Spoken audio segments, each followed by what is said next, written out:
지하철에서 성추행범으로 몰리는 경우가 종종 있는데요. 이게 TV에서나 볼 수 있는 일이라고 생각하실 수 있지만 주변에서 흔히 일어나는 일입니다.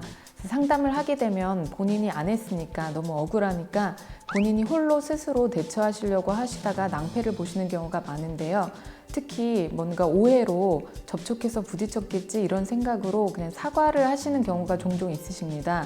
그런데 상대방은 그걸로 더 오해를 하게 되고, 그래서 나중에는 정말 극단적으로 치달을 때는 내가 사과를 하려고 했던 그 액션이 제가 하지 않은 거에 대해서 유죄 인정이 되는 그런 결과가 일어나기도 합니다. 그래서 가장 중요한 것은 하지 않았다고 하면 그 상황에 대해서 처음부터 일관되게 설명을 하시고, 그리고 바로 지하철 그 수사대에 신고하시고, 그리고 수사 받기 전에 자기 진술을 한번 그때 어떤 상황이었는지를 잘 정리를 해보신 다음에 혹시 그때 봤던 목격자가 있지는 않은지, 아니면 그 당시에 설치되어 있는 CCTV라든지 그런 것들을 한번 찾아보시고, 물적 증거로도 저의 그 무죄를 입증할 수 있는 그런 자료들이 있는지 충분히 찾아보시는 것이 필요합니다.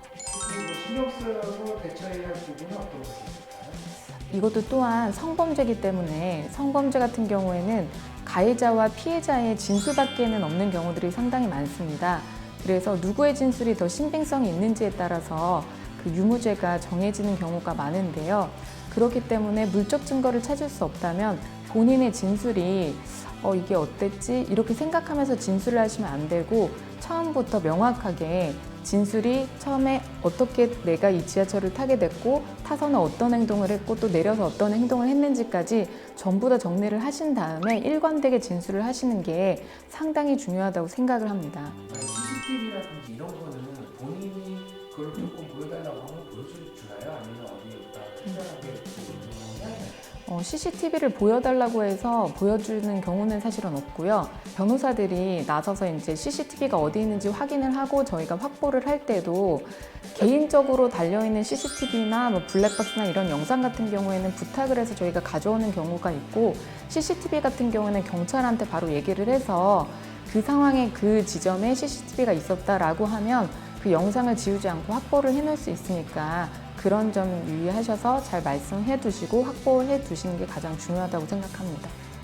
이게 지하철에서 이게 이제 그런 성추행성을 올렸을 때 지하철 수송자라는 휴대폰을 받아요. 네. 휴대폰을 줘야 되는 이유가 휴대폰을 꼭 이미 제출하실 필요는 없으시고요. 저희가 그걸 주세요라고 해서 그냥 드리는 거는 이미 제출이라고 하는데요. 이미 제출을 꼭 하실 필요는 없으시고, 다만 뭐 문제될 게 없으시다 하시면 주실 수는 있는데 상당히 불편하시잖아요. 그래서 이미 제출은 하실 필요가 없으시고, 나중에 필요한 경우에 제출을 하겠다 말씀을 하셔도 괜찮고, 그 다음에 뭐 지하철에서 성추행이 있었거나 아니면 또 몰카 같은 경우에도 핸드폰을 이미 제출을 많이 요구하는데, 그때 또한 나중에 이제 제출해서 뭐 포렌식도 할 수 있고 하니까 뭐 이미 제출은 굳이 하실 필요가 없으시고, 간혹 가다가 수사기관에서 이렇게 억울하시다면 정말 무죄라고 하시면 거짓말 탐지기 하세요 이런 경우들이 많거든요. 근데 저는 개인적으로 거짓말 탐지기를 하지 마시라고 얘기를 드리고 싶어요. 왜냐면 거짓말 탐지기는 99.9% 이렇게 수사대에서는 인정을 한다고 해요. 그 결과에 대해서 신뢰성이. 그러나 저희가 봤을 때 정말 억울하신 분인데 거짓말 탐지기를 혼자 하신 거예요. 근데 그분은 약도 많이 드시고 계시고 신경적으로 불안한 상태에 계신 분이라 그런 얘기를 묻지도 않고 일단은 거짓말 탐지기를 하거든요. 그래서 결과가 거짓으로 나온 거예요. 그럼 나중에 그거를 빼더라도 목록에는 그 거짓말 탐지기 한 게 남아있고 빼기가 어렵기 때문에 그 유죄에서 빠지기가 상당히 어렵습니다. 그래서 거짓말 탐지기 하세요 라고 하면 그 부분도 주의하시고 안 하겠다 라고 말씀을 하셔도 괜찮습니다.